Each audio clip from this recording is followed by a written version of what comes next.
Beißen die noch? Jetzt beißt er. Meine Finger nicht einschneiden.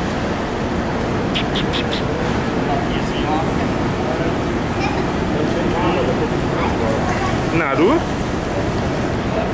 Ja, und dann darf man es auch nicht füttern, weißt du nicht. Ja, im Omnibus haben sie gesagt, das sind einfach wilde Tiere, die keine Krankheit nicht vertragen. Ja. Zeigen angepasst.